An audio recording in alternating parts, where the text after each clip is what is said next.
Waalaikumsalam. Al-Fatihah.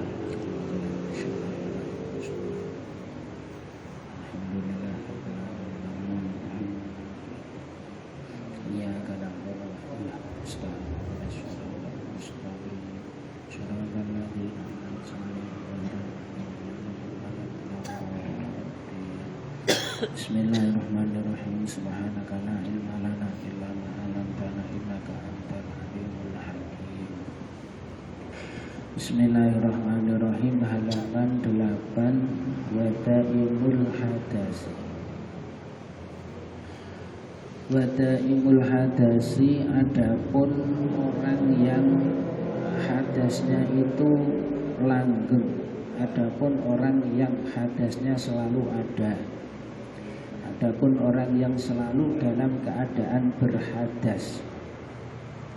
Idza ahdasa, ketika dia hadas, ba'da lubsil khufi, setelah menggunakan khuf. Hadasan akhara, dengan hadas yang lain selain dari hadas dia yang selalu ada itu. Ini masih menjelaskan tentang fasal tentang mengusap sepatu khuf. Apabila ada orang yang disebut dengan daimul hadas. Daimul hadas ini orang yang selalu berhadas. Misalnya dia hadasnya hadas kentut. Jadi semenit sekali kentut, semenit sekali kentut, 5 menit sekali kentut. Jadi selalu dalam keadaan berhadas. Ini bagaimana tata cara sholatnya, bagaimana tata cara toharohnya, sedangkan dia itu selalu dalam keadaan hadas. Ini ada yang seperti itu, orang yang selalu dalam keadaan hadas. Sebentar-sebentar kentut, sebentar-sebentar kentut, atau misalnya sebentar-sebentar pipis, sebentar-sebentar pipis. Nah, ini cara sholatnya bagaimana, cara toharohnya bagaimana. Ya, tentu saja tidak sama dengan normalnya manusia biasa. Nah, kalau kita sebagai manusia normal yang tidak punya masalah seperti itu, asalkan kita sudah wudu terus kita belum batal, ya santai saja, mau sholat mau apa kan bisa. Nah, sedangkan orang ini semenit sekali, 5 menit sekali itu kentut. Jadi wudu belum selesai itu dia sudah batal duluan, sudah kentut. Wudu selesai belum sampai sholat sudah kentut. Nah, namanya daimul hadas. Ya, orang yang seperti ini mendapat keringanan hukum, dia tidak wudunya tidak dihukumi batal. Nah, caranya adalah ketika dia selesai wudu itu harus langsung sholat. Jadi sholatnya sambil kentut, wudunya sambil kentut. Nah, dia mendapat keringanan hukum, boleh dalam keadaan seperti itu. Nah, lalu kalau dalam masalah fasal mengusap khuf, sepatu khuf bagaimana? Nah, ini perinciannya. Ini ada orang, dia daimul hadas, hadasnya itu kentut. Nah, sekarang dia berhadas dengan hadas yang lain, misalnya pipis atau buang air, gitu kan.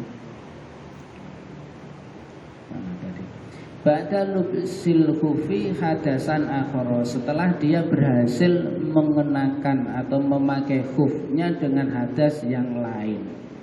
Nah, dia kentut, setelah sepatunya itu selesai digunakan, ternyata dia pipis atau dia hadasnya pipis, setelah khufnya itu selesai dipakai, dia kentut.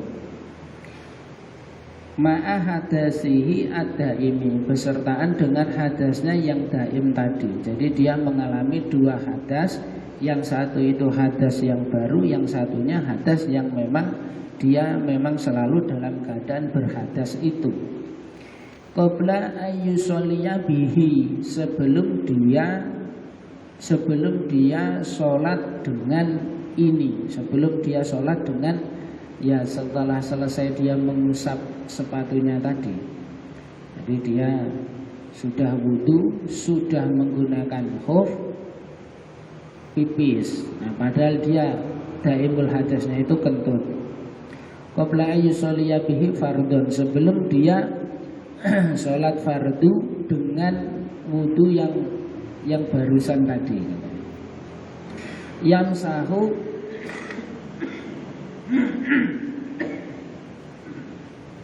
Yamsahu maka dia diperbolehkan mengusap, wa yastabihu dan dia diperbolehkan makana yastabihu, ya sesuatu yang diperbolehkan bagi dia. Lau bagiya tohruhu, apabila sucinya masih ada, alladzi labisa alaihi khufaihi, yang mana dia pada kesucian itu dia menggunakan kedua sepatunya. Wa huwa fardun wa nawafilun, sesuatu yang boleh dilakukan ini adalah satu ibadah fardu dan beberapa ibadah sunnah. Titik. Nah ini ya, keterangannya seperti ini. Ini undang-undangnya, peraturannya seperti ini. Ada orang daimul hadas, setelah menggunakan sepatu dia itu hadas yang lain. Misalnya dia kentut, setelah dia selesai menggunakan sepatunya dia pipis. Nah, berarti ketika dia mau sholat wudu lagi. Ketika dia wudu itu dia diperbolehkan mengusap. Setelah itu dia diperbolehkan melakukan hal-hal yang diperbolehkan, yaitu melakukan satu ibadah fardu dan beberapa ibadah sunnah. Ya intinya untuk daimul hadas, kalau dia itu sudah selesai bersuci kemudian sepatunya sudah dipakai, dia boleh mengerjakan satu ibadah fardu dan beberapa ibadah sunnah. Begitu saja intinya. Falau sholat bituhrihi fardun, apabila si daimul hadas tadi sholat dengan status sucinya dengan sholat fardu, qabla ayyah dasa, sebelum dia itu berhadas, masaha maka dia diperbolehkan mengusap sepatunya, wastibahun nawafili faqat, dan diperbolehkan melakukan ibadah-ibadah sunnah saja. Nah sekarang ada daimul hadas sholat dalam keadaan sucinya, dia sudah melakukan sholat fardu sebelum berhadas, maka dia diperbolehkan mengusap dan melakukan ibadah sunnah-sunnah saja. Insya Allah di tempat kita tidak ada orang daimul hadas, orang yang selalu kentut, semenit sekali kentut, semenit sekali kentut. Fa'in masaha sahsu, apabila ada seseorang yang mengusap fil haduri, di dalam rumah, summa safaro, kemudian dia melakukan perjalanan, au masaha fi safari, atau dia mengusap di perjalanan, summa akoma, kemudian dia mukim, qabla mudhiyi yaumin wa lailatin, sebelum lewatnya sehari dan semalam, atamma masha mukimin, maka dia menyempurnakan seperti pengusapannya orang yang mukim. Titik. Nah ini di dalam bab pengusapan sepatu khuf ini kan ada pembedaan waktu. Kalau orangnya ini di rumah disebut hador atau disebut mukim, dia diperbolehkan mengusap sepatunya ini sehari semalam. Nah kalau orang yang melakukan perjalanan yang disebut musafir, dia boleh mengusap sepatunya itu 3 hari 3 malam. Nah sekarang misalnya ada contoh, ada kasus seperti ini. Bagaimana kalau ada orang dia itu berada di rumah mengusap sepatunya, sebelum sampai sehari semalam dia itu melakukan perjalanan. Atau dibalik, ada musafir yang melakukan perjalanan. Nah musafir ini boleh mengusap sepatunya itu kan 3 hari 3 malam. Ketika musafir ini melakukan perjalanan, belum sampai sehari semalam dia selesai melakukan perjalanannya, kemudian mukim, bertempat tinggal di suatu tempat. Terus musabnya ini bagaimana? Jawabannya satu, atamma masha mukimin, maka dia menyempurnakan sebagaimana pengusapannya orang yang mukim, alias hanya berlaku sehari semalam. Saya menggunakan khuf saya usap, kemudian saya bepergian. Nah, selama saya bepergian itu saya hanya diperbolehkan mengusap sehari semalam. Atau saya melakukan bepergian, yang diperbolehkan berarti mengusap 3 hari 3 malam. Belum sampai 3 hari 3 malam perjalanan saya sudah selesai, saya sudah mukim atau saya sudah sampai di kampung halaman saya. Ya ini sama, maka tidak bisa dilanjutkan 3 hari 3 malam, tapi hanya sehari semalam.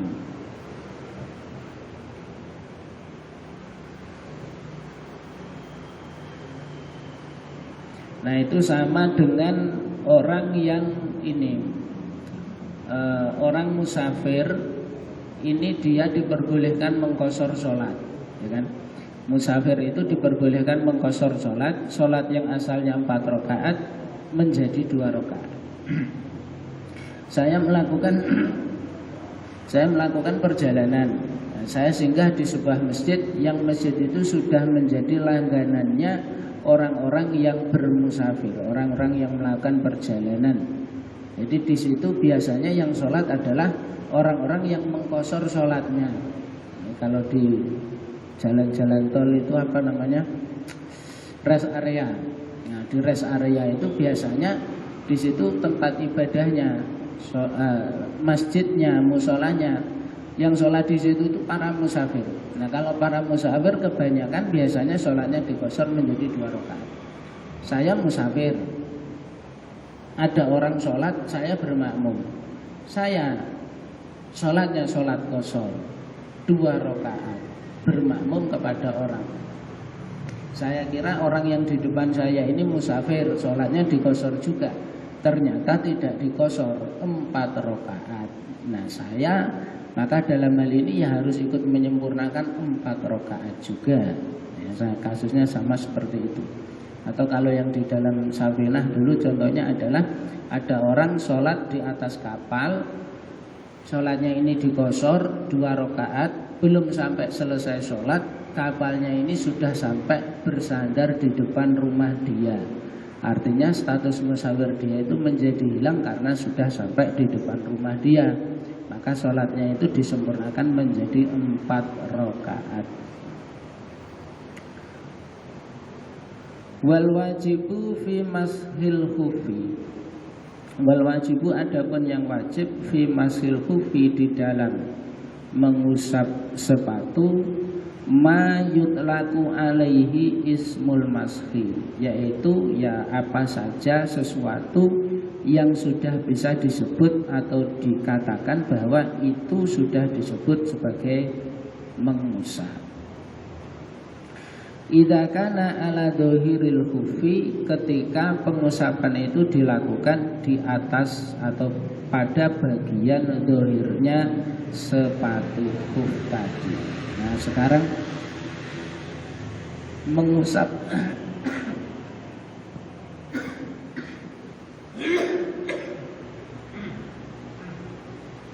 Nah sekarang mengusap sendiri itu seperti apa?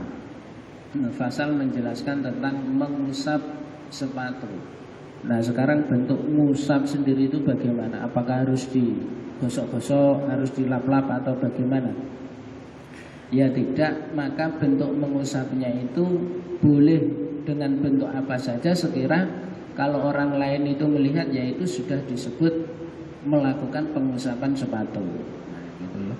Kalau di dalam wudu membasuh, ini airnya sampai mengalir.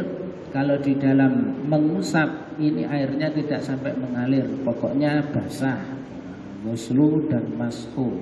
Nah kalau yang mashu bab khuf ini, mashunya itu seperti apa? Ya pokoknya sudah melakukan mengusap itu sudah.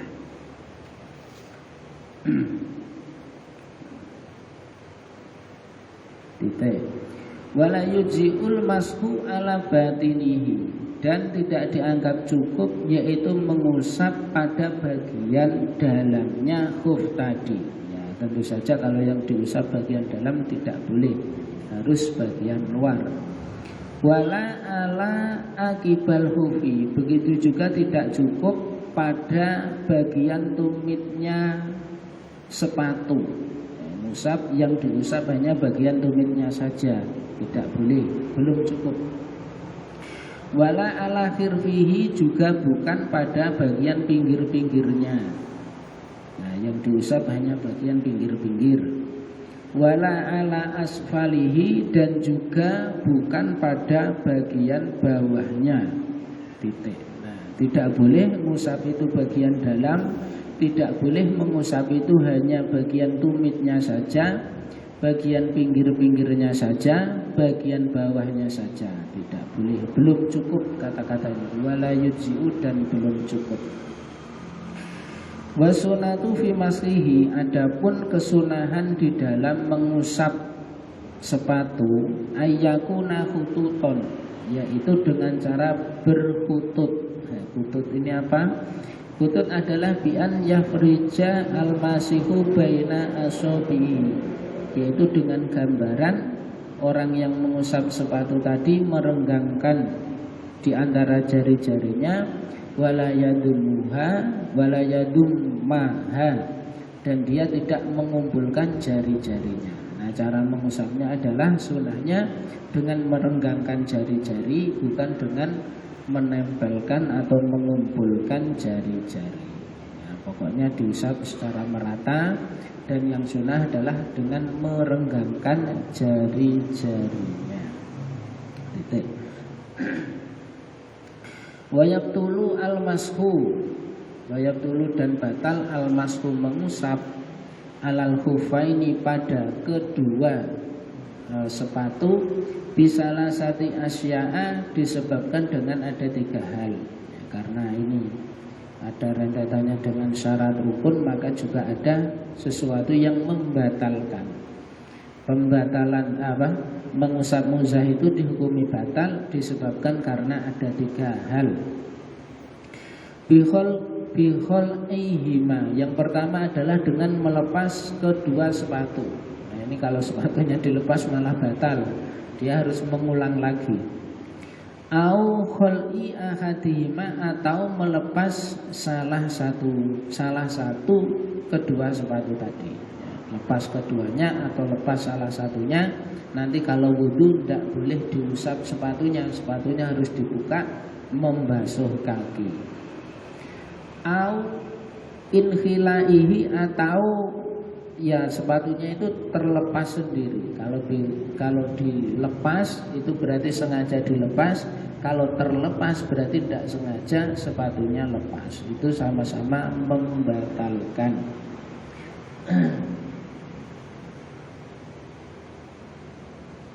Au khurujil khufi an solahiyatil maski, atau sepatunya itu sudah keluar dari kepatutan diusap. Ya, sepatunya misalnya sudah robek, misalnya sudah putus, batal, tidak boleh diusap lagi. Nanti kalau wudu harus dilepas, terus kakinya dibasuh. Kata rikihi, misalnya seperti sobeknya sepatu itu. Wang kido ilmu dati, dan selesainya masa pemakaian. Ya, kalau mukim berarti sudah sehari semalam, kalau musafir berarti sudah 3 hari 3 malam. Maka harus ketika wudu sudah tidak boleh mengusap sepatu lagi, sepatunya harus dilepas, terus kakinya dibasuh. Wa fi ba'din nusahi muddatul mashi min yaumin wa lailatin, dan seterusnya. Wa fi ba'di nusakhi, dan adapun di dalam sebagian redaksi kitab yang lain ada penyebutan kata-kata muddatul mashi min yaumin wa lailatin limukimin wa salasati ayamin bilayaliha limusafirin. Nah, ini di dalam kitab yang lain bentuk redaksinya kalimatnya seperti ini.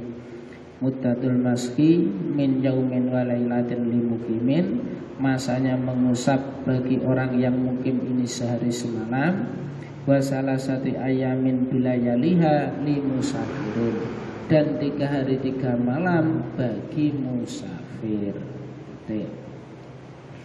Kemudian wa bi urudima yujibul ghusla, dan disebabkan karena adanya hal yang mewajibkan mandi. Kajinabatin, misalnya seperti jinabat, au haidin au nifasin, atau haid atau nifas, lila bisil hufi, bagi orang yang menggunakan sepatu tadi. Nah, yang terakhir yang membatalkan pengusapan sepatu adalah dia kedatangan sesuatu yang mewajibkan mandi besar. Nah, dia pas di tengah-tengah masa dia itu masih diperbolehkan mengusap sepatu, tahu-tahu dia berhadas besar, misalnya haid atau nifas atau lainnya. Nah, maka setelah itu nanti wudunya harus dilepas sepatunya, terus kakinya dibasuh. Nah, setelah dibasuh baru dipakai lagi khufnya, baru dihitung lagi, dimulai lagi dari situ. Karena adanya sesuatu yang mewajibkan mandi besar, ini membatalkan pengusapan sepatu. Nah, satu lagi. Faslun fit tayammumi, fasal menjelaskan tentang tayamum. Lah ini sudah sampai bab tayamum. Wa fi ba'di nusahil matani, dan di dalam sebagian kitab yang lain taqdimu hadzal fasli, yaitu mendahulukan fasal ini alal ladzi qablahu, pada fasal sebelumnya. Jadi kalau di dalam kitab lain tayamum dulu baru pasal tentang pengusapan sepatu. Kalau di kitab kita ini pasal menjelaskan tentang pengusapan sepatu, baru kemudian tayamum. Ya, tidak masalah. Wa tayammumu lughatan al-qasdu. Adapun kalimat tayamum secara bahasa, kalimat tayamum secara bahasa adalah al-qasdu, menyengaja. Wa syar'an, dan adapun tayamum secara syara' yaitu isoluturobin, mendatangkan debu tohurin yang suci dan mensucikan, lil wajhi, pada wajah, wal yadaini, dan kedua tangan. Kalau secara syara' yang dikehendaki secara fikih, tayamum itu adalah mendatangkan debu yang suci dan mensucikan kepada wajah dan kedua tangan. Yang pertama itu debu, yang kedua adalah suci dan mensucikan. Debu ini apa? Debu ini ya permukaan tanah yang paling lembut, itu namanya debu. Ya, kalau kena angin berterbangan. Nah, ini debu. Yang kedua adalah tauhurin, suci dan mensucikan. Kalau suci dan mensucikan berarti dia bukan debu yang mustakmal, apalagi debu yang terkena najis. Ya, debu yang misalnya dipipisi hewan, debu yang misalnya terkena kotoran hewan, nah, tidak boleh yang seperti itu. Atau debu yang sudah pernah digunakan mensucikan apa begitu. Nah, misalnya tadi kita mensucikan najisnya anjing, ada salah satu basuhan yang dicampur dengan debu. Nah, ketika debunya ini sudah kering dipakai, nah ini tidak boleh, harus suci dan mensucikan. Kemudian yang didatangi atau yang diusap adalah hanya dua, yaitu wajah dan kedua tangan. Inilah yang dimaksud dengan tayamum secara ilmu fikih.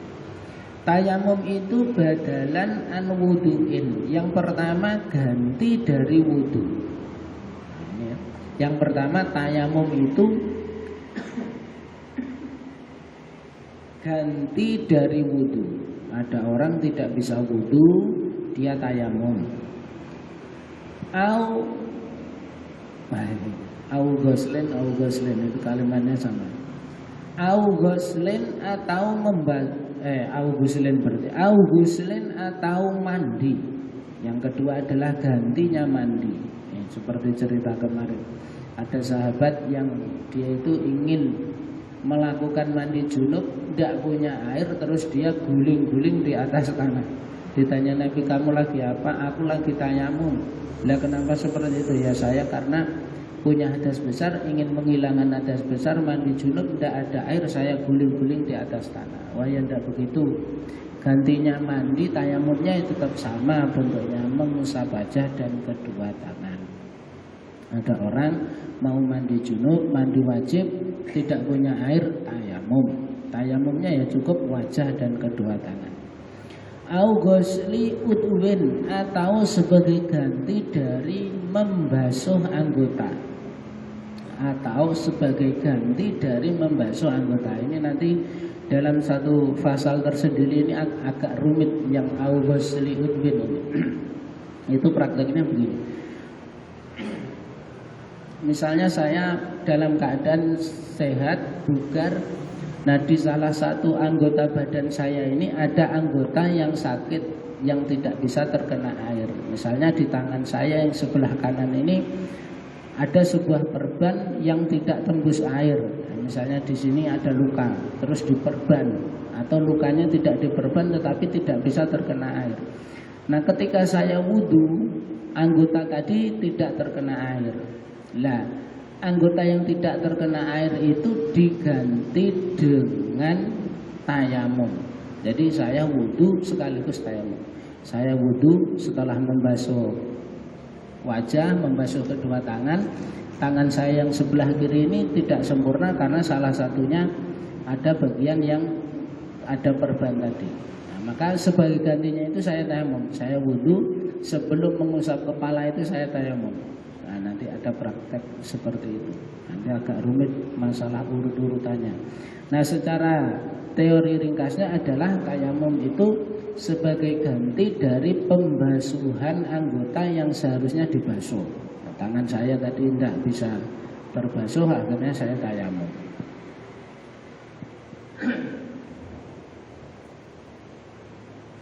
Bisyaraita mahsusatin, dengan beberapa syarat yang tertentu. Ada syarat-syarat yang harus terpenuhi, kemudian seseorang ini baru boleh menggunakan tayamum.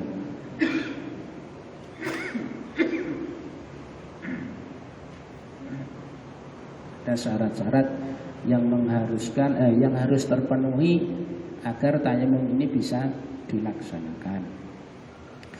Wa syaraitu tayammumi khamsatu asya'a. Adapun syarat-syaratnya tayamum ini ada 5 hal.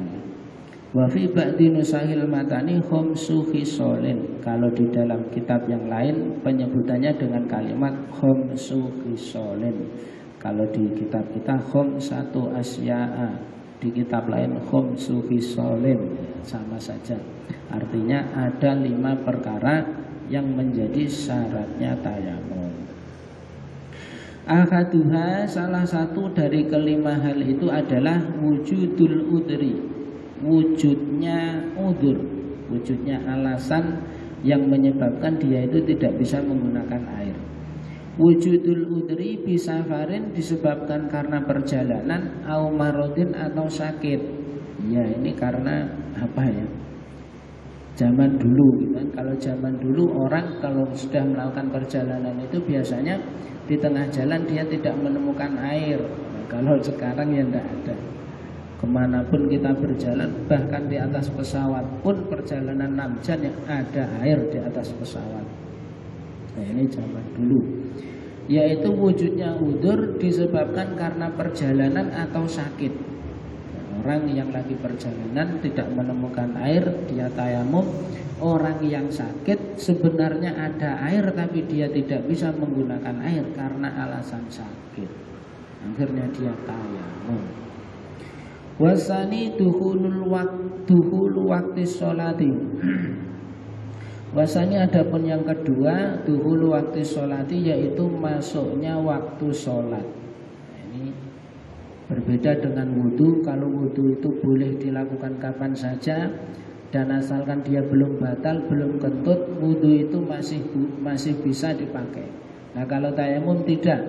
Kalau kita mau sholat duhur, ya waktu sholat duhur ini sudah masuk, kita baru tayamum. Dan tayamum kalau sudah dipakai sholat kan sudah habis. Tidak, nanti mau sholat lagi, tayamum lagi. Nah, tidak seperti wudhu.